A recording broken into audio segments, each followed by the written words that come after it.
Hey everybody, Jeff Schneider here. I want to do a video on the metronome and having that metronome click on 2 and 4, beats 2 and 4 that is. And the reason I want to talk about this is because it comes up a lot in my Skype lessons with students online and also within my channel on the videos that I make. Now, there are a couple reasons why I recommend this. The first being that certain types of music lend themselves better to feeling that beat on 2 and 4, also known as the backbeat. So jazz music, funk music, R&B, pop, that sort of modern commercial genre really lends itself well to that backbeat, feeling the beat on 2 and 4. 1, 2, 3, 4, 1, 2, 3, 4. Now, other types of music like marches, for instance, like if you take a song like Stars and Stripes Forever by John Philip Sousa. The one that goes da da da da da ba ba ba ba ba ba ba. I'm clapping on the strong beats or 1 and 3. 1, 2, 3, 4, 1, 2, 3, 4. Now, a march like that would actually probably be felt in more of a 2 feel, like 1, 2, 1, 2. Now, here's the funny thing. If I sing the same song, but I clap on 2 and 4, or the backbeat, it almost sounds like a fast swing tune. Check this out. 1, 2, 1, 2, 3, 4. Ba boo ba do ba boo ba ba ba boo ba boo ba ba ba boo ba ba do do be boo boo boo boo. So you get the idea there. It completely changes the feel of the tune just by clapping on different parts of the beat. So that's the first thing. The style of music does matter. Now, the other reason, which is equally as important, if not more, is that there are two types of time that I think about. There's internal time and external time. Internal time is the time you feel on the inside, and external time is any sort of timekeeping device that's happening on the outside. So a drummer or a metronome or a bass player, those are all going to be instances of external time where they are laying down the time with their instruments while you're doing your own thing. Now, the internal time is going to be what you feel on the inside. And I think of it like almost like a magnetic pulse.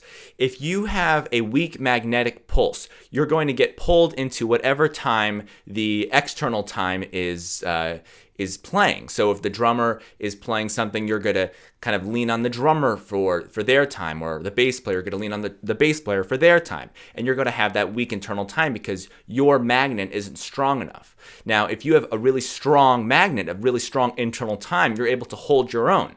Now, why does this matter? Because, some people might say, well, if I'm playing with the drummer, I don't need to keep time. It's not the case. And a perfect example is when you put the metronome on 2 and 4. Because when you put the metronome on 2 and 4, you kind of go against our natural inclination to want to feel music on beats 1 and 3. Now, this isn't the case for everyone. Some people grow up listening to more jazz than others, or more funk or gospel music, or Latin music that's a little bit more rhythmically complicated than the stuff that we hear today. More of the pop music, it's not very syncopated. And a perfect point to illustrate this is when you put that metronome on 2 and 4. Because what we tend to do is we know it's on 2 and 4, but as soon as we start to count, suddenly instead of going 1, 2, 3, 4, we kind of shift over to 1, 2, 3, 4, 1, 2, 3, 4. By the way, there's this great video of Harry Connick Jr. playing a live concert, and he's doing this piano solo, and the whole audience is clapping along on 1 and 3. 1, 2, 3, 4, and it's really square. It's really like it's not happening, and the groove is not there. They're not clapping on 2 and 4. They're clapping on 1 and 3. It's just there's no feel within the audience's accompaniment. So Harry Connick Jr. does this great thing where he actually adds a beat. He adds a beat in one measure. So instead of playing in 4/4, he plays in 5/4. And what that does is, without the audience realizing, what happens is the audience suddenly is clapping on 2 and 4 because of that added beat that he plays, and then going back to 4/4 time signature. Suddenly they've shifted over a beat, and he goes on playing the rest of his solo, and they have no idea what just happened. But if you take a listen to that recording or that live performance, you'll notice that suddenly the groove starts to work a lot better, and I think you can see the drummer in the background raising his hands like in pure joy. Anyway, that's a side note, but check out that video. I'll link that up. So what was I saying? If you put on that metronome on 2 and 4 and you find yourself getting pulled, like that magnetic pull I was talking about, getting pulled to the external time of that metronome, it means that your internal time is not strong enough. Now, a great way to get started with that is just by putting the metronome on 2 and 4, 1, 2, 3, 4. And if you have a hard time getting started, instead of counting, so here's the metronome. 1, 2. In fact, I'll use a real metronome. How about that?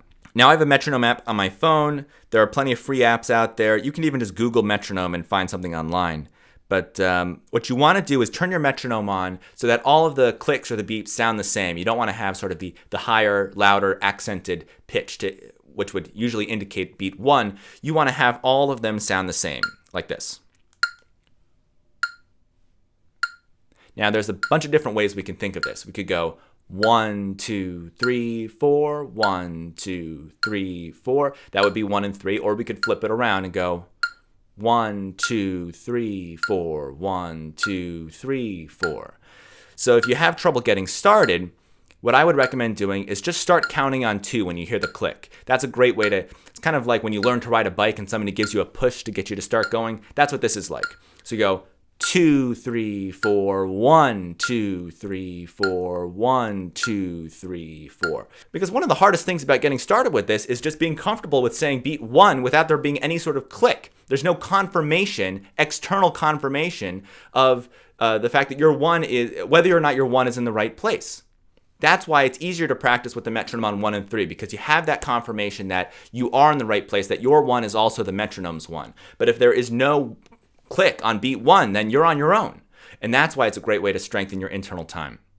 The other reason is when you start practicing with or playing with drummers or other musicians who do have strong internal time, and they are playing around with the beat and making 1 feel like 2 or 2 feel like 3, or almost like games, trying to like confuse the time and make it almost like an illusion that the time is here when in fact it's here. If your internal time isn't strong enough, you're going to get pulled and sucked into that, and you're not going to be able to hold your own, and you'll get lost. So what you really want to be able to do, the first step is getting that metronome on 2 and 4. Plenty of other exercises you can do to strengthen your internal time, but that's a great place to start.